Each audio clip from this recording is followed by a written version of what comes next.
New beginnings and unseen battles. Monica Harris stood outside Riverside High School, her gaze fixed on the formidable brick structure in front of her. She took a steadying breath, feeling the damp morning Georgia air settle around her. At 32, Monica knew exactly who she was and what she stood for. The years she'd spent teaching in Atlanta had sharpened her skills and her confidence, and she was prepared to bring her experience to Riverside, a small-town school that, to her surprise, seemed to bear the weight of tradition in every worn brick and faded windowpane. This was supposed to be a fresh start, a new chapter that she and her husband, Captain Elijah Harris, had embraced as an opportunity.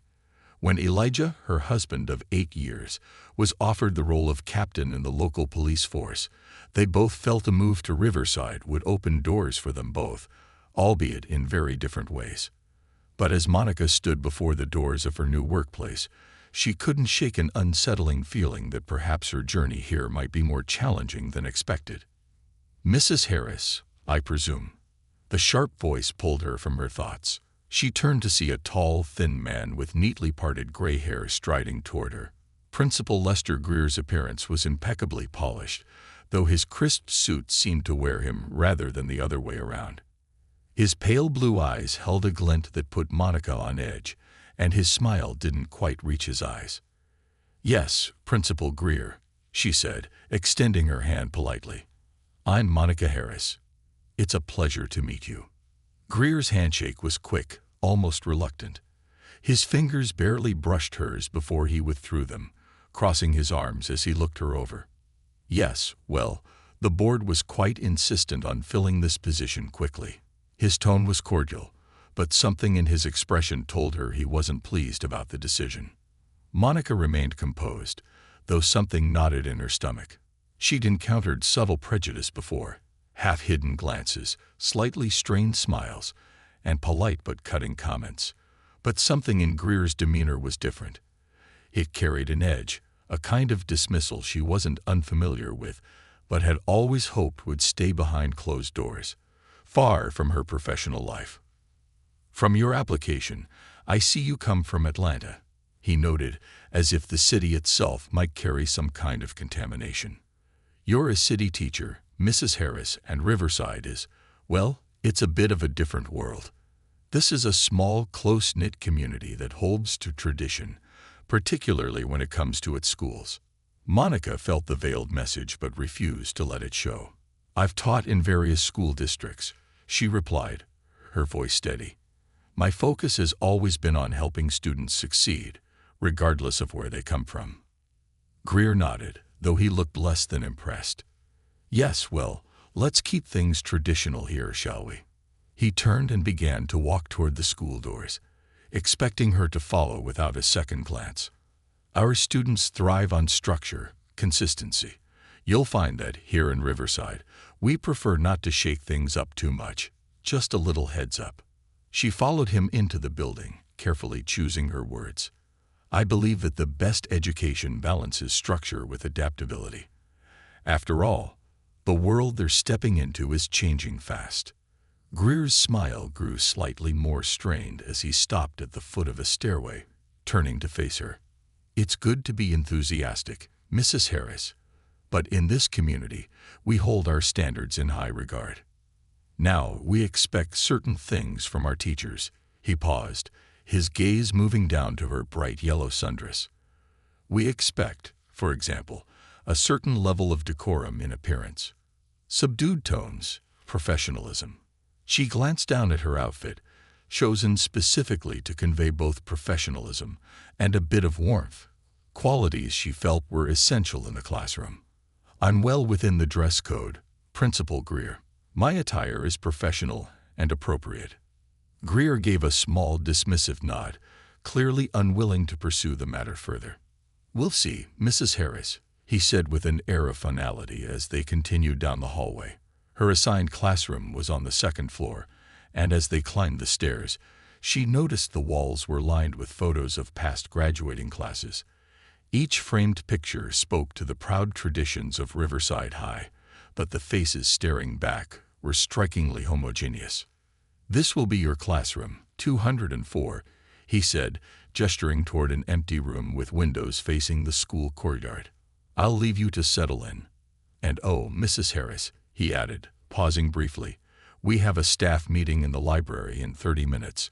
We take punctuality very seriously here, so I trust you won't be late." As he walked away, Monica felt the tension she'd been holding in her shoulders slowly ease. The room was spacious, filled with natural light, and she could already imagine how she'd arrange the desks and the shelves filled with books she brought with her from Atlanta. This was her domain, the place where she would make an impact, and despite Greer's prickly demeanor, she felt her resolve solidify. She took out her phone, noticing a message from Elijah. "Good luck today. Beautiful. Remember, you've got this. They're lucky to have you." Smiling, she typed back a quick response. "Thanks, love. I'll let you know how it goes." Just as she was about to begin setting up, she noticed a few other teachers arriving in the hallway, nodding at her with polite, curious smiles. She was aware of being the new face, perhaps even an anomaly to some, but she refused to let it daunt her. Riverside High needed her as much as she needed this fresh start. Every student deserved an environment that celebrated them for who they were, and she was determined to give them just that. With the start of the school year only days away, she focused on making the space as welcoming as possible. She hung vibrant posters featuring historical figures from various cultural backgrounds, quotes that celebrated diversity, resilience, and compassion. The walls soon reflected her teaching philosophy, a place for students to see the world and themselves in a new light. 30 minutes later, she made her way to the library, finding herself in a large room filled with staff members. She took a seat near the front, nodding to those who greeted her. Across the room, she noticed Greer watching her, his gaze assessing, almost as if he were waiting for her to slip up. A soft voice spoke beside her. "I'm Sarah Mitchell, English Department. You must be Monica Harris."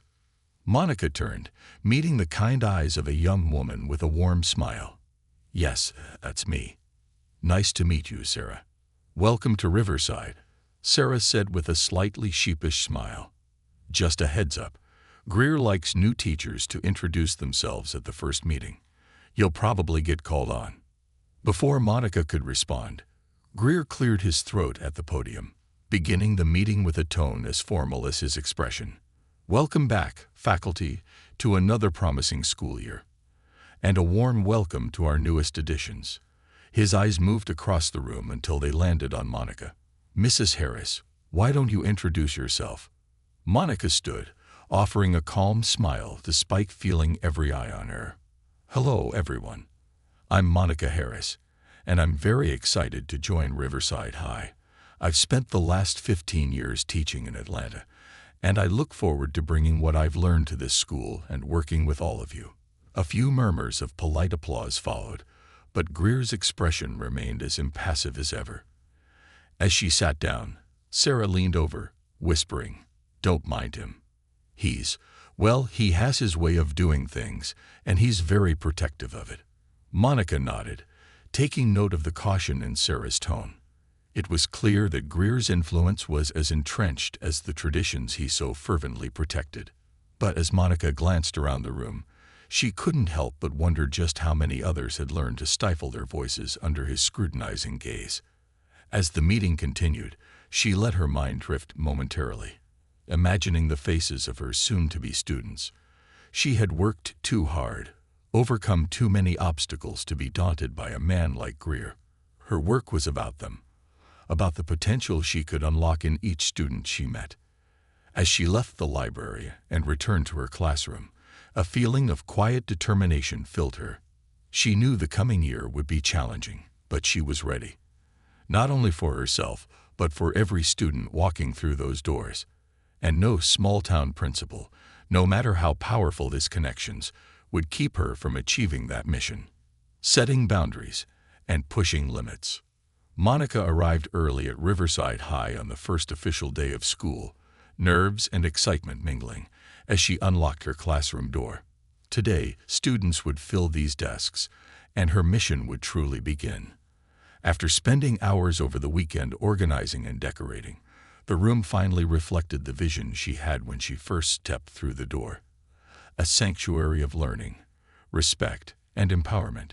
As she arranged the last few textbooks and placed name cards on each desk, Monica heard the familiar tap of polished shoes in the hallway. Principal Greer appeared in the doorway, his expression one of mild surprise as he took in the colorful, well-arranged classroom. "Good morning, Mrs. Harris," he said in that precise tone he seemed to reserve just for her. "I see you've made changes to the classroom." Monica maintained her warm smile, though she noticed how his gaze lingered on her carefully chosen posters and decorations. "I believe in creating a space that feels inclusive and engaging for all students," she replied, her tone as steady as ever. "A classroom should reflect the diversity of our world." Greer's eyes scanned the walls, taking in the images of diverse leaders and role models. "Well, I hope your decorations don't distract from our more traditional curriculum." He shifted his weight, folding his arms with a slightly forced smile. "Our parents expect a certain approach to education. They're very mindful of how we guide their children." She resisted the urge to frown. Research shows that when students see themselves represented in the material, they're more likely to be engaged and succeed. These decorations are a part of that approach. Greer's face hardened slightly, but he merely nodded. "Well, we'll see. After all, it's about performance here, Mrs. Harris. I'll be checking in periodically to ensure everything aligns with our standards." As he left, she took a deep breath, releasing the tension his presence always seemed to bring. His words felt less like encouragement and more like a thinly veiled threat. But she had prepared for this, knowing that he would challenge her. And she wasn't about to be intimidated by a man hiding his narrow-minded views behind the mask of tradition. When the bell rang, the students began filing in, their faces a mix of nervousness and curiosity. Monica greeted each of them warmly, helping them find their seats and passing out name cards. She could already feel the energy shift as they took in the room, and she could see the spark of curiosity in their eyes. "Good morning, everyone," she greeted them, smiling broadly. "Welcome to English literature. I'm Mrs. Harris, and I am so excited to have each of you here this year. We're going to explore some incredible stories together.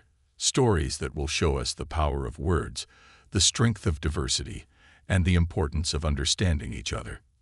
A murmur of interest ran through the room, and a few students nodded eagerly. Monica noticed one girl, seated near the back, looking around the room with particular interest. She recognized her as Jessica Rivera, a name she'd remembered from the attendance list as one of the few students from a different background than the predominantly white student body. Throughout the morning, Monica led the students through introductory activities, encouraging them to share their interests and talk about their favorite books. She could see them beginning to relax, the initial shyness fading as they started to see that this class would be different from what they were used to. During lunch, Monica made her way to the teacher's lounge. Inside, she found a few familiar faces from the faculty meeting, along with Sarah Mitchell, who had waved her over with a friendly smile. "Mind if I join?" Monica asked, setting her lunch bag down as Sarah nodded. "Not at all. We're just discussing the new school year and all the fun that comes with it," Sarah said with a wry smile. "How's your first day going?" "So far, so good," Monica replied, taking a seat. "The students seem open-minded and ready to learn." "I'm optimistic." "Oh, they are," chimed in a teacher named Beth, a middle-aged woman with graying hair and kind eyes. "Riverside kids are great. It's the administration you have to watch out for." Sarah glanced at Monica, a sympathetic look crossing her face. "Greer already on your case?" she asked knowingly. Monica hesitated, but nodded. "A little. He's made it clear he prefers certain ways of doing things." Sarah scoffed, shaking her head. "That's putting it mildly. He's been like this for years, keeping everything within his idea of tradition." She paused, glancing around the room before lowering her voice. "Just be careful. Greer doesn't like change, and he doesn't tolerate those who challenge him. Beth nodded. A few years ago, another teacher tried bringing more inclusive materials into her classroom. She was gone within the year, transferred to the district's worst school. Her students loved her, but that didn't matter.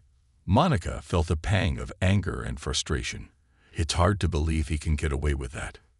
He can, Sarah said, her voice a mix of resignation and quiet anger. His brother-in-law, Richard Thompson, is on the school board. That family has had their hands in this town's politics for generations. But don't let that discourage you, Beth added, offering Monica a warm smile. The students deserve someone like you. Greer may hold power here, but remember, there's more of us than there is of him. Monica felt her spirits lift at the words of support from her new colleagues. They'd seen her struggle already, but it seemed they recognized her determination, and that gave her strength. As the week wore on, Monica found herself adapting to the rhythm of the school and the quirks of her students, but she also noticed the shadow of Greer lurking, his presence always just around the corner. He'd appear unexpectedly during her classes, watching from the back of the room with a critical eye. His scrutiny seemed to grow with each visit, and Monica began to feel as though he was waiting for her to slip up. Then one Friday morning, as she prepared to start the lesson, Greer stepped into her classroom, his expression cold and calculating. "Mrs. Harris, may I have a word?" he asked, his voice carrying the unspoken expectation that this wasn't a request. She nodded, instructing her students to start on a reading assignment as she followed Greer into the hallway. His demeanor was tense, his gaze hard and unyielding. "Mrs. Harris," he began, folding his arms and leaning in slightly. "I've been observing your methods this past week, and I must say, they're unconventional. This talk of diversity and inclusiveness, while it may be appropriate in some places, might not be the best fit for our students here." Monica held her ground, refusing to let his dismissive tone affect her. "With respect, Mr. Greer, I believe that all students benefit from a well-rounded education. Exposure to different perspectives prepares them for the world beyond Riverside." Greer's expression darkened. "That may be true in theory, Mrs. Harris, but our community has certain expectations. I've had complaints from a few parents about your non-traditional methods. They're concerned that their children might be confused by all this talk of diversity and representation." Her patience wavered. "Mr. Greer, my teaching methods are supported by educational research. I want my students to feel seen and valued, regardless of their background." Greer took a slow, measured breath, his eyes narrowing. "I'm going to advise you to tread carefully, Mrs. Harris. We value tradition here, and it would be unfortunate if your approach caused any unnecessary disruptions." The subtle warning hung in the air, but Monica refused to flinch. "With all due respect, my role here is to educate, not conform to outdated standards that don't serve our students." Greer's expression tightened, and for a moment, a flicker of anger crossed his face. "Be that as it may, Mrs. Harris, remember that your position here isn't guaranteed. We hold our faculty to high standards, and I will be keeping a close eye on your progress." He turned on his heel, disappearing down the hall, leaving Monica standing alone, her mind racing. When she returned to her classroom, her students looked up curiously, sensing her tension. She gave them a reassuring smile, and soon they were back to their work. But the conversation with Greer lingered, a dark cloud over her thoughts, as she finished the lesson. That evening, as she sat down to dinner with Elijah, she found herself lost in thought, her mind drifting back to Greer's warnings. "Everything okay, babe?" Elijah asked, reaching across the table to take her hand. She hesitated, considering whether to share her concerns. Elijah had his own challenges to face as the first black police captain in Riverside, and she didn't want to burden him with her own troubles.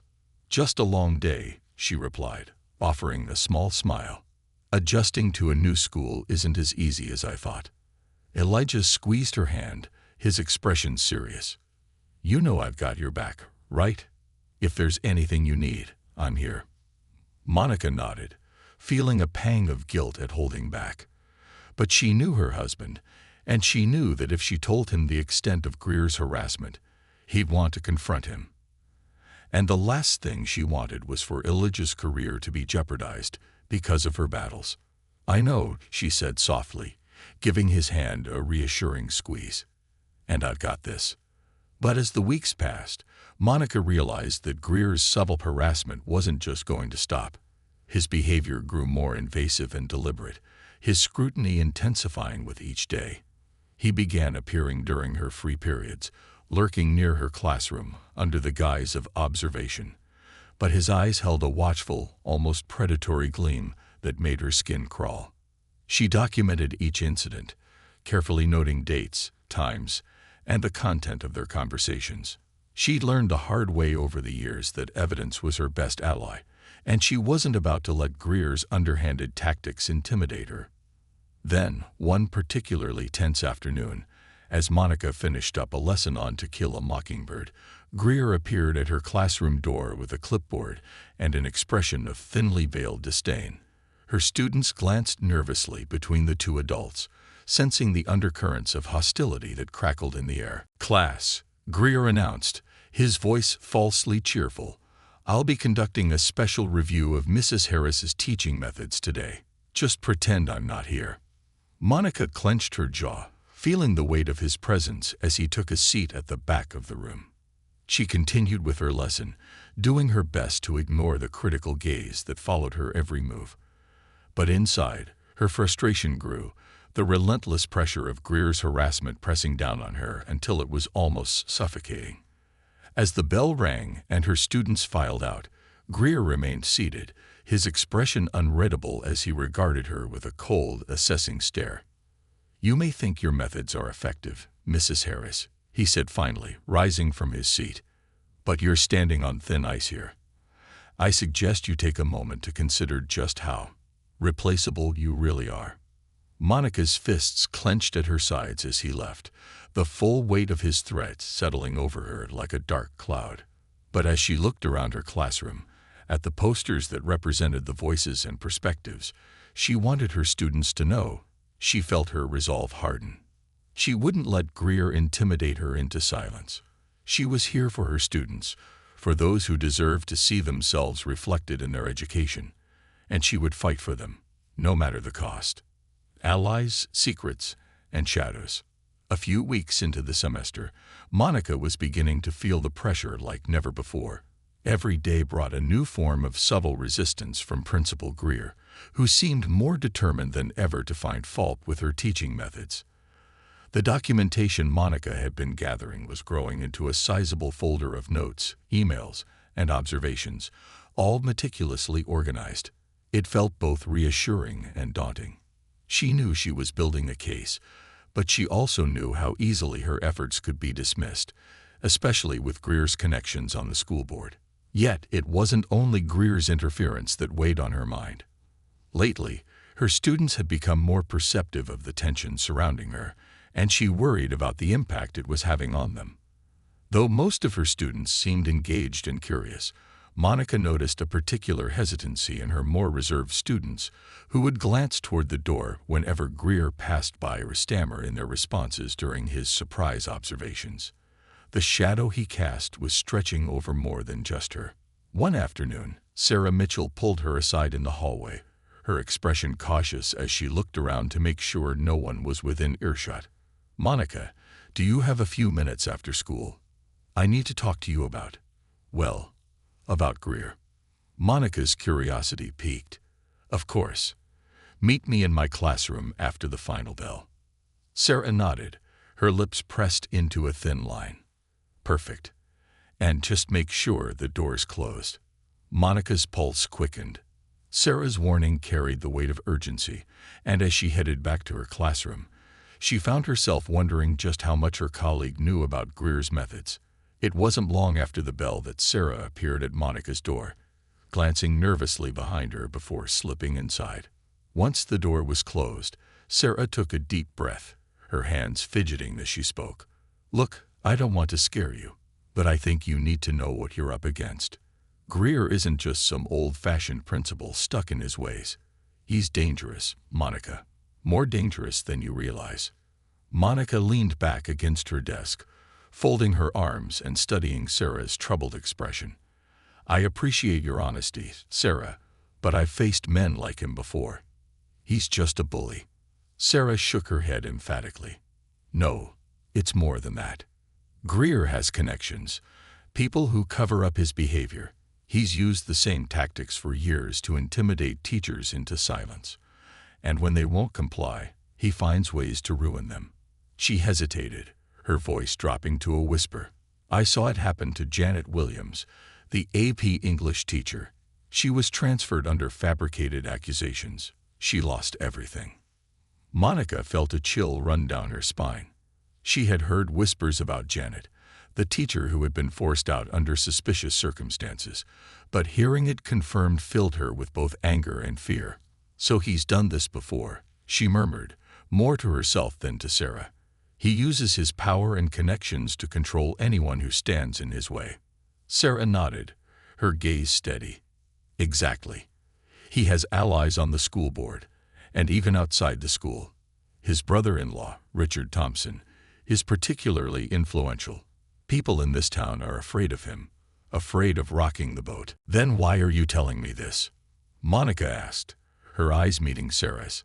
Sarah took a deep breath, and for the first time, Monica saw the vulnerability in her friend's face.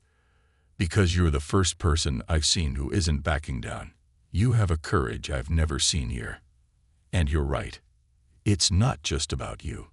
It's about the students, about giving them someone to look up to. She paused, her voice soft. Some of us are ready to help you, Monica, but we need to be careful. The word "we" lingered in the air, a tentative offer of alliance that both surprised and reassured Monica. She had felt alone for so long in her struggle, burdened by the secrecy of her documentation and the weight of Greer's threats. But now she sensed that she wasn't alone, that there were others who, though cautious, were ready to stand by her side. Thank you, Sarah, she said, her voice filled with gratitude. It means a lot to know I have someone in my corner. Sarah gave a tight smile. You have more than just me. There are others who've seen what he's doing to you, and we're done standing by in silence. It's time someone took a stand. That night, as Monica sat at her desk going through her students' work, she felt a renewed sense of purpose.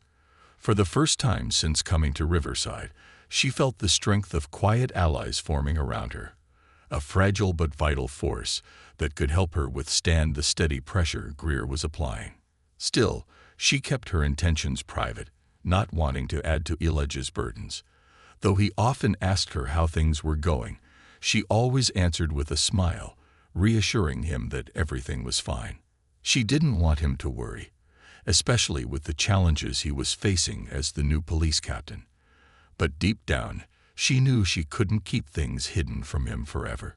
Sooner or later, her struggle would affect them both. The weeks passed, each one marked by new challenges. Greer's scrutiny grew sharper, and Monica noticed that he seemed to be looking for any opportunity to criticize her.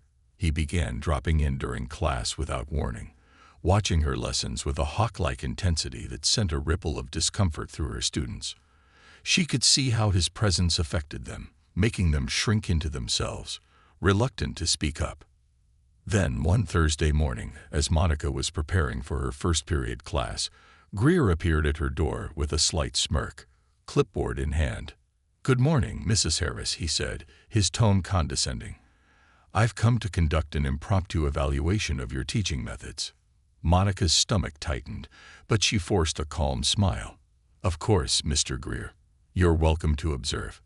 He took a seat in the back, his gaze as cold as ever. But today, something felt different. His scrutiny had a sharpness to it, as though he were poised to pounce at the first sign of anything he could deem unacceptable. Determined not to let him unnerve her, Monica focused on her students, leading them through a discussion on Harper Lee's To Kill a Mockingbird.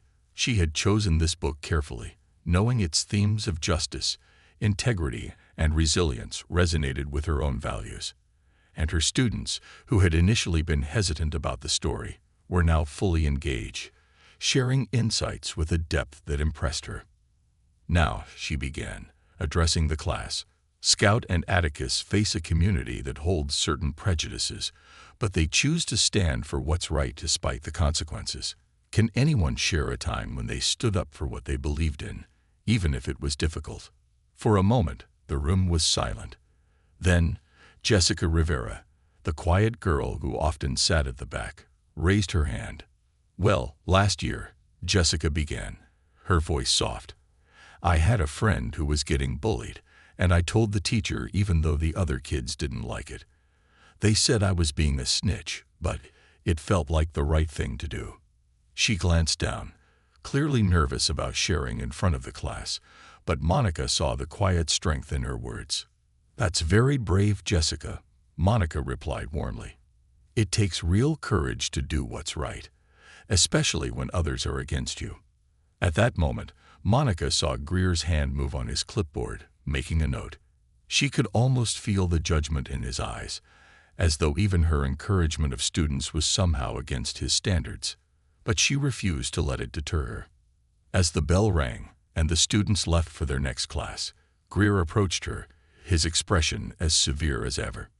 "Mrs. Harris," he said, his voice icy, "your choice of literature may resonate with your students, but this is Riverside. We prefer less provocative material." "Provocative," Monica repeated, astonished. "To Kill a Mockingbird" is a classic. Its themes are universally important. Greer gave her a cold smile. "That may be your opinion, but I have a duty to maintain the standards of this school. I'll be filing an official report about today's lesson." Before she could respond, he turned and strode out of the room, leaving Monica standing alone, anger simmering just beneath the surface. She knew what he was doing, finding ways to chip away at her, trying to make her doubt herself. But she wouldn't give him the satisfaction. Later that afternoon, Sarah found her in the teacher's lounge, her expression grave. "I heard what happened with Greer today," she said, lowering her voice. "He's gunning for you, Monica. Be careful." Monica nodded, feeling the weight of Sarah's words. She knew that Greer was escalating his efforts, pushing her closer to a breaking point. But the thought of giving up, of letting him bully her into silence, was out of the question. She had faced prejudice before, and she had survived it then. She would survive this, too. As the week drew to a close, Monica found herself exhausted, both physically and emotionally. But that Friday evening, when she arrived home, the Ledger was there waiting for her, a bouquet of her favorite flowers in his hand. "For my beautiful, hard-working wife," he said, handing her the flowers with a smile. "I thought you could use a little pick-me-up." Monica's heart swelled with gratitude, and for the first time, she let herself lean into his strength, feeling the weight of her burdens ease slightly. She wanted to tell him everything, to share the full extent of her struggle, but she held back, knowing how much he was already facing in his own role. That night, as they sat together in their living room, Monica felt a renewed sense of determination. She would continue her fight, both for herself and for the students who needed someone to believe in them. Greer's influence may be powerful, but she knew that truth and integrity were stronger. And with allies like Sarah by her side, she felt ready to face whatever challenges lay ahead. But even as she resolved to stand firm, she knew that the battle was far from over, and that Greer's reach extended further than she had initially thought. It was a fight that would test her in ways she hadn't imagined, but Monica was ready. She had come to Riverside with a purpose, and she wouldn't let anyone, not even a principal with powerful connections, take that away from her. Strength in numbers.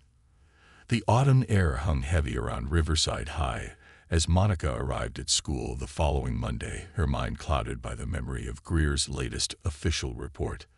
Over the weekend, she had combed through her growing file of documentation, rereading every comment, every reprimand, and every veiled threat Greer had left in his wake. She was trying to reassure herself that she was prepared, but Greer's continued harassment was beginning to weigh on her. As she entered her classroom, Monica found a small piece of folded paper on her desk. Her first thought was that it was a note from a student, but as she opened it, Her heart skipped a beat. Scrawled in hurried handwriting were the words, "Be careful. He's watching. You're not alone. And Allie." She read the message again, her pulse quickening. The words were cryptic, but the implication was clear. Someone else knew what she was facing, and they wanted her to know they were on her side. The note felt like a lifeline, a reminder that she wasn't isolated in her fight. She had allies, even if she didn't know who they all were yet. As the day progressed, she noticed small gestures of solidarity from her colleagues. Sarah stopped by her classroom during lunch, bringing an extra sandwich for her, a silent but meaningful act of support.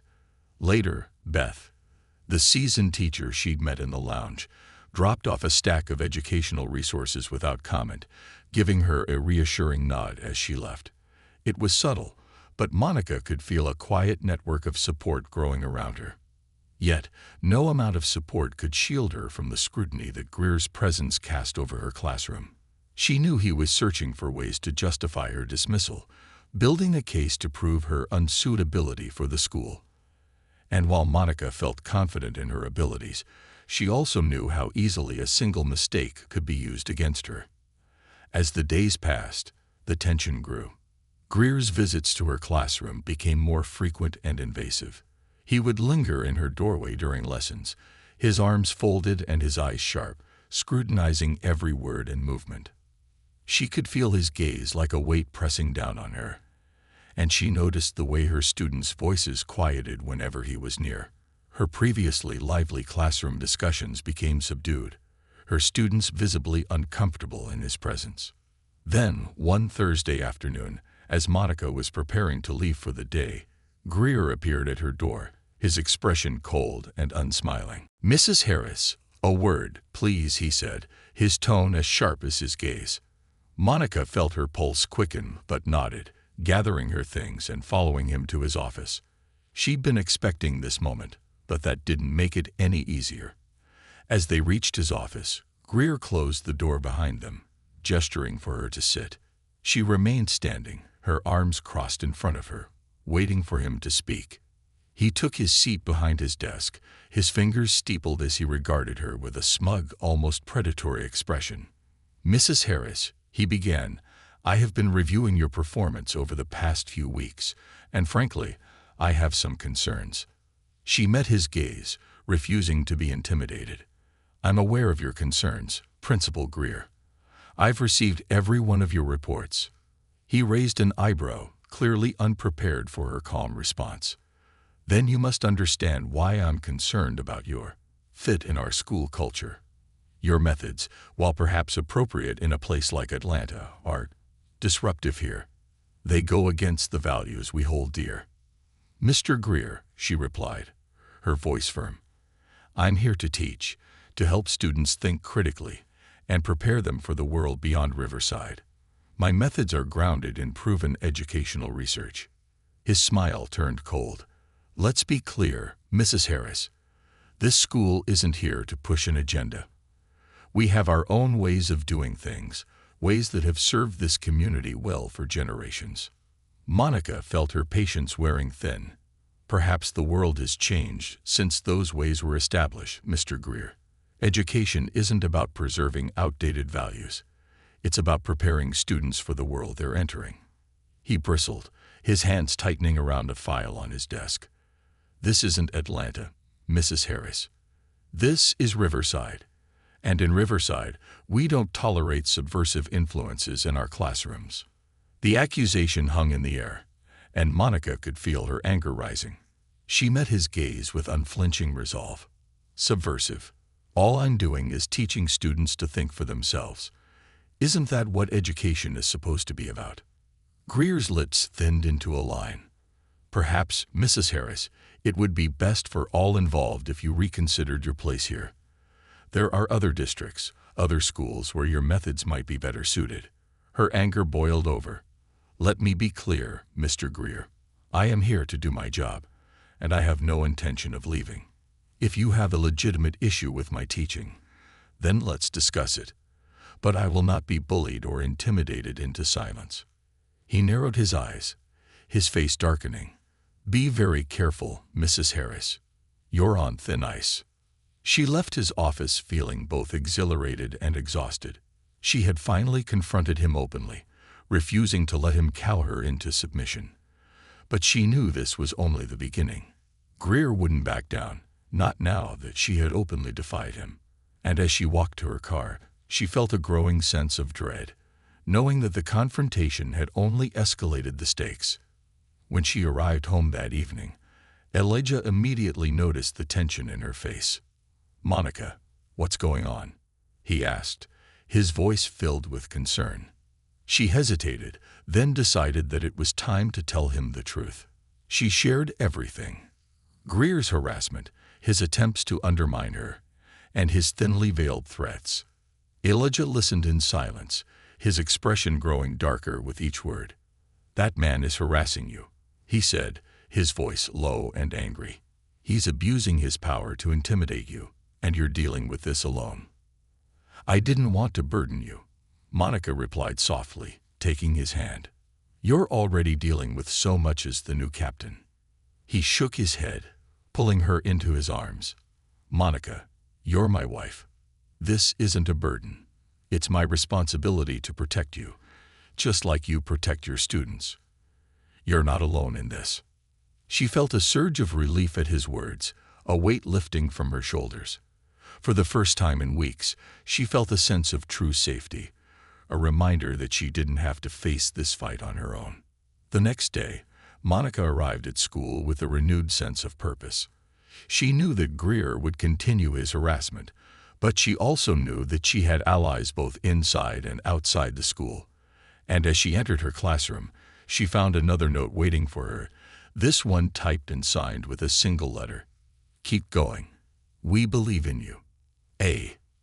The notes were becoming a source of strength, small affirmations that reminded her of the support that quietly surrounded her. And as the weeks passed, the messages became more frequent, appearing in her mailbox, on her desk, and even slipped into her planner. Each one was a reminder that she wasn't alone, that others were standing with her in solidarity. Then, one afternoon, Sarah and Beth approached her in the hallway, their expressions tense. "We've been talking," Sarah said quietly, glancing around to make sure they weren't overheard, "and we think it's time to take this to the school board. Officially." Monica felt a mix of hope and fear.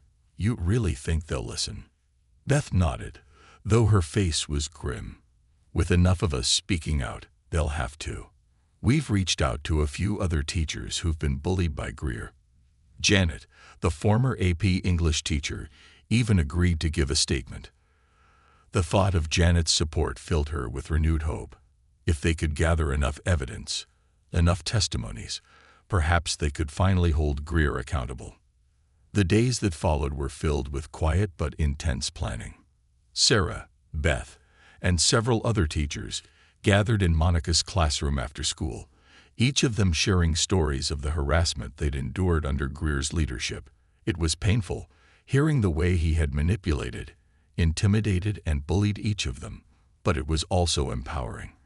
For the first time, they were united, no longer isolated by fear and secrecy. When the day of the school board meeting finally arrived, Monica walked into the boardroom flanked by her allies. Sarah and Beth stood beside her, along with other teachers who had experienced Greer's intimidation firsthand. Their presence was a silent testament to the years of abuse they had endured, a show of solidarity that left Monica feeling stronger than ever. The meeting was tense, with Greer sitting across from them, his face a mask of disdain. His brother-in-law, Richard Thompson, was also present, his expression unreadable as he watched the proceedings. One by one, the teachers shared their experiences, detailing the harassment, manipulation, and threats they had faced under Greer's rule. Monica spoke last, her voice steady as she recounted each incident, presenting her carefully documented evidence for the board to review.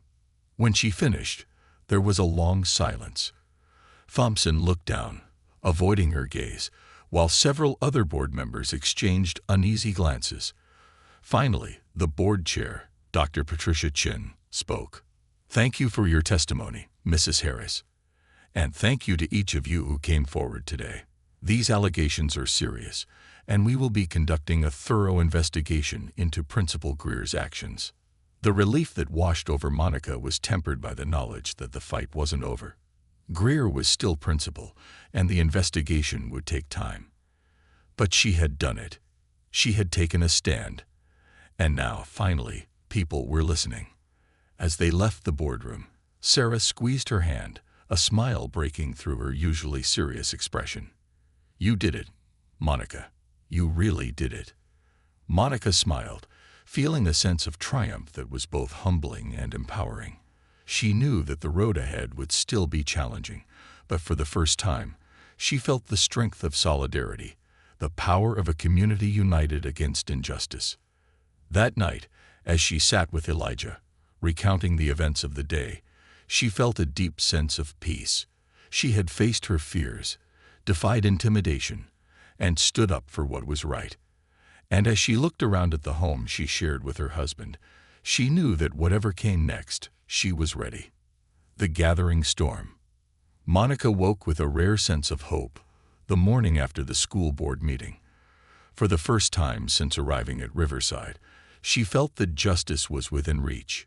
The investigation was a victory in itself, a crack in the seemingly impenetrable wall that Greer had built around his power. As she pulled into the school parking lot, she noticed a few teachers gathered near the entrance, their faces lightened by a tentative optimism. Sarah approached her as she locked her car, her expression warm but cautious. "You're ready for today?" she asked, glancing around to ensure no one was listening.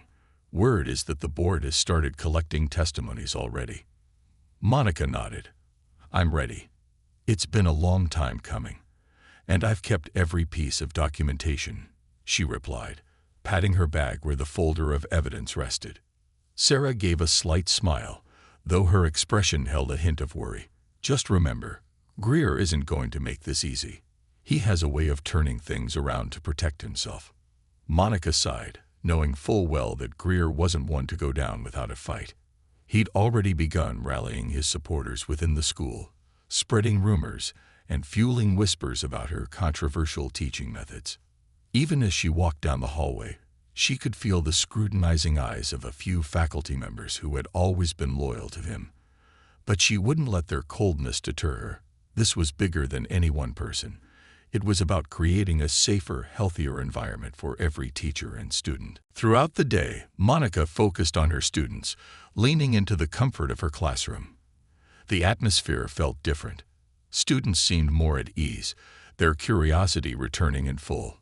The investigation had emboldened her, and her teaching now held an urgency and conviction that inspired her students to engage with the material.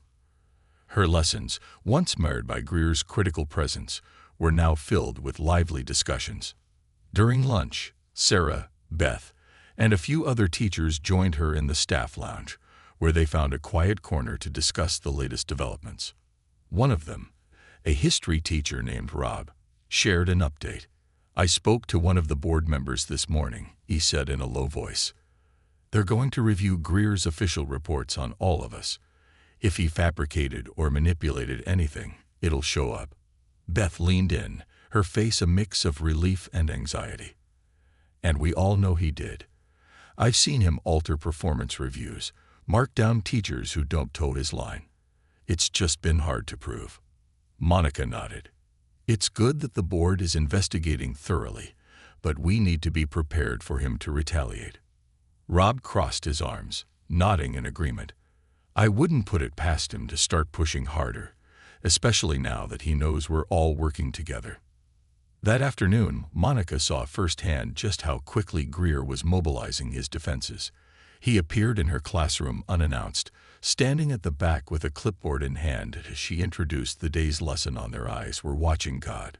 His expression was sharper, more severe than usual, and Monica knew he was there to document anything he could use against her. With his critical gaze fixed on her, she led the discussion confidently, focusing on the themes of identity and resilience. She encouraged her students to think critically, to consider the characters' struggles in the context of their own lives. She knew the material could be challenging, but the students were engaged, their hands shooting up to share insights. Just as she finished explaining a passage, Greer spoke up, his voice cutting through the room. "Mrs. Harris," he interrupted, his tone loud and unmistakably accusatory. "Is there a reason you chose this particular novel?" The room fell silent, every student's eyes darting between Monica and Greer. She felt her cheeks warm, but she maintained her composure, unwilling to let him intimidate her. "Certainly, Mr. Greer," she replied calmly. "I chose Their Eyes Were Watching God because it explores themes of identity and resilience, themes that are relevant to students' own lives. Literature can be a mirror, showing us things we may not see otherwise." Greer gave a curt nod, though his expression remained skeptical. "Well, I hope you're keeping the curriculum guidelines in mind. This community appreciates traditional values in literature," he said, his emphasis on traditional making his meaning clear. The class watched him with a mix of confusion and wariness, their faces reflecting a budding awareness of the tension between their teacher and principal. Monica gave them a reassuring smile, hoping to convey that everything was under control. "Thank you for your input, Mr. Greer. Now let's get back to our discussion." Once the bell rang and the students left, Greer lingered, his presence filling the empty room with an almost tangible hostility. He approached her desk, his mouth pressed into a thin line. "Your methods, Mrs. Harris," he began, his voice low and measured, "are causing a stir in this community. Parents are expressing concerns. They worry that your approach is inflammatory." Monica met his gaze, her own expression unyielding. "Mr. Greer, I'm here to provide a well-rounded education. My methods are supported by research and have been effective for my students. If parents have concerns, I would be more than willing to meet with them to discuss my teaching philosophy." Greer scoffed, his eyes flashing with barely concealed contempt. "You're in no position to make demands, Mrs. Harris. Consider this your last warning. Tread carefully, or the consequences may be beyond your control." With that, he turned and left, leaving Monica standing alone, her hands clenched at her sides. She could feel her anger simmering, but she took a deep breath, centering herself. She wouldn't let him rattle her. Greer might still wield power, but he was no longer untouchable. She had allies, documentation, and a board that was finally listening. As the week progressed, more teachers came forward, emboldened by the investigation. The stories they shared were harrowing. Greer's manipulation of performance reviews, his strategic transfers of teachers he deemed problematic, his campaign to isolate anyone who dared to challenge him. Each story added fuel to the growing fire, a collective testament to the years of abuse he had inflicted. One evening, as Monica sat at home sifting through her evidence, she received a call from Janet Williams, the former AP English teacher who had been forced out years ago. "Monica," Janet's voice crackled over the line, a mixture of relief and gratitude. "I just wanted to thank you. For years, I thought I was alone, that no one would believe me. But now it's all coming to light." Monica felt a pang of empathy for Janet.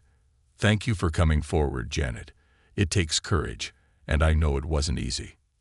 There was a pause before Janet spoke again, her voice heavy with emotion. "I wish I had the strength to do it when I was still there. But knowing that you're standing up to him, it gives me hope that things can change." After they hung up, Monica felt a renewed sense of responsibility. She wasn't just fighting for herself or her students. She was fighting for every teacher who had been silenced, for every student who deserved a supportive environment. The next morning, as Monica arrived at school, she was surprised to find several parents waiting outside her classroom. A woman with a determined expression stepped forward, introducing herself as Jessica Rivera's mother. "Mrs. Harris, I just wanted to thank you," she began, her voice warm. "Jessica talks about your class constantly. You've given her a sense of pride, a feeling that she belongs. I don't know what's going on with the principal, but please know that you have our support." Monica felt a surge of gratitude and relief, her voice almost catching. "Thank you. That means more than I can say. The parents nodded, and one by one, they shared their appreciation for the changes they had seen in their children since Monica's arrival. As they spoke, she felt her resolve strengthen, a reminder of why she was fighting this battle. But the real test came later that afternoon, when Dr. Chin, the school board chair, arrived to conduct an in-person interview with Monica as part of the investigation. She could feel the weight of Dr. Chin's presence, knowing that this conversation could determine the future of her career. "Mrs. Harris," Dr. Chin began, her tone serious yet open, "we've reviewed the documentation you provided, and we're taking these allegations very seriously. But I need to understand the full extent of your experience. Can you tell me about any incidents that haven't been documented?" Monica nodded, recounting in detail the moments that hadn't made it onto paper, the silent intimidation, the dismissive remarks, the way he would position himself to corner her during meetings. She shared everything, holding nothing back, her voice steady but filled with the weight of months of oppression. Dr. Chin listened intently, taking notes, her expression contemplative. When Monica finished, Dr. Chin looked up, her eyes filled with a mix of empathy and admiration. "Thank you, Mrs. Harris," she said, her voice soft. "I can't promise immediate action, but please know that the board is committed to creating a safe, supportive environment for all teachers. And I want you to know that your courage in coming forward has already made a difference." When Dr. Chin left, Monica felt a sense of closure, as though she had finally released a burden she'd been carrying for months. And as she walked through the empty hallways of Riverside High, she felt a strange sense of peace. Over the following weeks, the investigation continued, with board members interviewing other teachers, collecting evidence, and reviewing Greer's records. The school was abuzz with speculation, but Monica stayed focused, devoting her energy to her students and her allies. One Friday afternoon, as she was packing up for the day, Sarah appeared at her door, her face alight with excitement. "Monica, they're calling an emergency board meeting for Monday," she whispered, her voice trembling with anticipation. "Word is that they found enough evidence to take action against Greer. This might be it." Monica felt a rush of emotions, relief, gratitude, and an overwhelming sense of accomplishment. She had faced the storm, weathered every threat, and now, finally, justice was within reach. That weekend, she and Elijah celebrated quietly, savoring the knowledge that their perseverance was paying off. As they sat together, Elijah took her hand, his eyes filled with pride. "You've changed this place, Monica," he said softly. "Not just for yourself, but for everyone who comes after you." She smiled, her heart swelling with gratitude. "I just hope it's enough to keep the door open for others, to show that it's possible to stand up and be heard." Monday morning arrived, and as Monica entered the school, she felt an undeniable shift in the air. The teachers' glances were filled with anticipation, a collective hope that today would mark the end of Greer's oppressive reign. And as she waited outside the boardroom, surrounded by her allies, she felt an overwhelming sense of unity, a reminder that together they had turned the tide. This wasn't just her victory, it was theirs, a triumph born of resilience, solidarity, and an unwavering belief in justice. Justice and renewal. The atmosphere in Riverside High was thick with anticipation that Monday morning, the emergency school board meeting had been called, and news of it had spread through the school community. Teachers gathered in small clusters, speaking in hushed tones, their expressions ranging from hope to trepidation. Parents stood at the entrance, murmuring their support to Monica and her allies as they walked through the doors. Even students, sensing the gravity of the day, watched their teachers with a new respect and understanding. Monica entered the boardroom flanked by Sarah, Beth, Rob, and the other teachers who had spoken out. They took their seats in the front row, and as Monica glanced around, she saw Janet Williams seated a few rows back, her expression one of quiet strength. Seeing Janet there bolstered Monica's resolve. She wasn't alone in this fight. She had built something powerful, an alliance united by the belief in fairness and respect for all. Principal Greer was already seated at the far end of the room, his face set in an expression of defiant arrogance. He looked toward Monica and her allies with an air of disdain, as though he believed he would emerge from the ordeal unscathed. His brother-in-law, Richard Thompson, sat beside him, exuding the same quiet confidence. But Monica felt her determination solidify. Today wasn't just about exposing Greer. It was about ensuring a future where teachers and students could feel safe and valued in the school they called home. At exactly 9:00 a.m., Dr. Patricia Chin, the school board chair, entered the room with several other board members, each carrying files and stacks of documents. She took her place at the front, glancing briefly at the rows of teachers and parents who had gathered to witness the proceedings. Her gaze lingered on Monica, and she gave a subtle nod of acknowledgement before calling the meeting to order. "Thank you all for being here today," Dr. Chin began, her voice steady and clear. "Today's meeting addresses serious allegations against Principal Lester Greer and involves the review of an extensive investigation conducted over the past several weeks." She paused, shuffling through her notes as the room fell silent, the tension almost palpable. Principal Greer, after careful examination of documentation, testimony, and school records, the board has found significant evidence of misconduct. This includes multiple instances of harassment, manipulation of performance reviews, retaliatory actions against staff, and the creation of a hostile work environment. A ripple of reaction spread through the crowd. Teachers exchanged glances of hope, while Greer's expression grew increasingly tense. He glanced toward Thompson, who sat stiffly beside him, his jaw clenched. Dr. Chin continued, her tone unwavering. "In light of these findings, the board has decided to terminate Principal Greer's employment with Riverside High, effective immediately. We will also be reporting our findings to the appropriate authorities for further investigation into potential criminal charges related to harassment and misconduct." A murmur of relief and satisfaction filled the room. Monica felt a surge of triumph, but she kept her composure, knowing that this moment was about more than her own victory. It was the culmination of years of silent suffering endured by teachers like Janet, Sarah, and Beth, and she wasn't about to take it for granted. Greer stood up, his face flushed with anger. "This is outrageous. These are baseless accusations. I have dedicated my life to maintaining the standards of this school," he protested, his voice rising. Dr. Chin looked at him calmly, her gaze unyielding. "Mr. Greer, we have reviewed each piece of documentation carefully, and we stand by our decision. This is not about preserving tradition at the cost of fairness and respect. This school, and this community, deserves a leader who respects both their position and those they lead." Greer looked ready to argue further, but Thompson placed a hand on his shoulder, urging him to sit back down. It was clear that they both understood the fight was over. Greer sank into his seat, his face twisted in anger and defeat, and Thompson avoided making eye contact with anyone in the room. Dr. Chin then turned to the gathered teachers, her gaze softening slightly. "I want to thank each of you who came forward.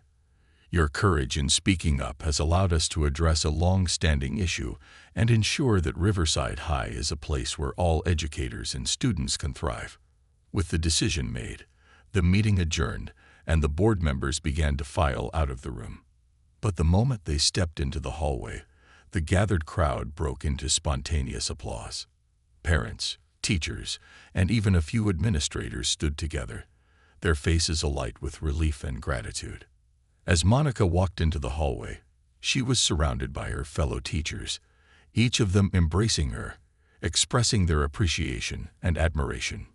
"Thank you, Monica," Beth said, her voice thick with emotion. "Thank you for being the one to start this." Monica smiled, humbled by their gratitude. "We did this together," she replied. "I couldn't have done it without each of you standing beside me."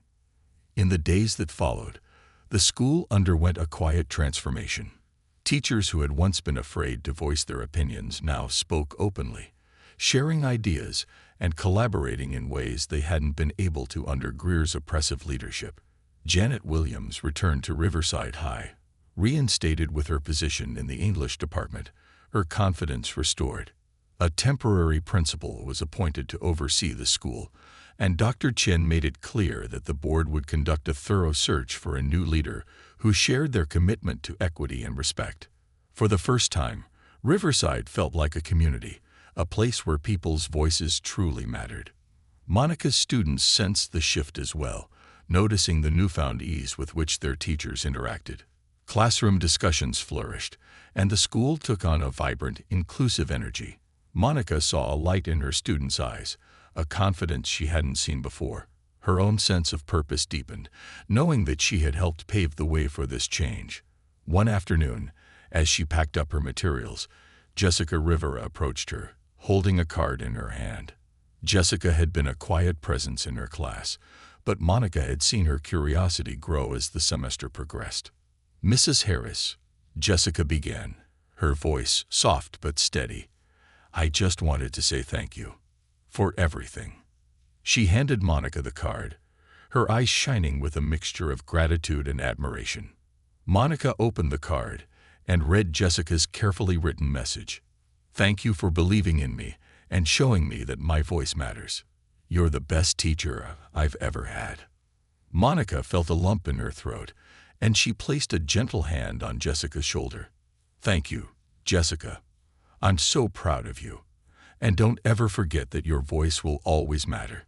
As the semester drew to a close, Monica reflected on the journey she had undertaken, the battles fought and won, and the friendships forged in the fires of struggle. Riverside High was no longer just a job. It was a testament to the power of resilience, a place where change had taken root and was beginning to flourish. One crisp winter evening, the teachers gathered at a small local cafe for a celebration. Sarah, Beth, Rob, and the others who had stood by her side laughed and reminisced. The burdens they had carried for so long finally lifted. As they raised their glasses, Sarah gave a toast to Monica and to the power of standing together. She declared, her voice filled with warmth, "For showing us that we can change things, no matter how big the odds may seem." Monica felt a swell of gratitude as they clinked their glasses, the sound echoing the unity and hope they had fought so hard to create. They were more than colleagues now. They were a family, bound by their shared experience and commitment to a better future. Later that night, as she returned home, Monica found Elijah waiting for her, his smile wide and proud. He wrapped her in a warm embrace, his voice filled with admiration. "You did it, Monica. You changed this place." She smiled, resting her head on his shoulder. "We did it," she corrected softly. "I couldn't have done it without everyone's support." As they stood together in the quiet of their home, Monica felt a profound sense of peace. She had fought a battle that went far beyond herself, a battle for the kind of school where students like Jessica could feel proud of who they were, where teachers like Sarah and Janet could work without fear. And as she looked toward the future, she knew that Riverside High would continue to grow, nourished by the seeds of justice and courage they had planted. The following week, Monica hung a new poster in her classroom. It read, "The future belongs to those who believe in the power of their dreams." She placed it near her desk, a quiet reminder of the journey she had taken and the strength she had found along the way. When her students arrived that morning, they looked at the poster, its words capturing their attention. Jessica smiled at her, her gaze filled with understanding. And Monica knew that these students, these young people who represented the future, would carry the lessons of resilience and integrity with them. She had shown them what it meant to stand up, to fight for what was right, and she knew that they would carry that strength forward. The bell rang, and as Monica began her lesson, she felt a renewed sense of purpose. The shadows that had once clouded her path had lifted, replaced by the steady warmth of hope. Riverside High had been changed, not by the power of one voice, but by the collective strength of many. And together, they had proven that justice, once awakened, could never again be silenced.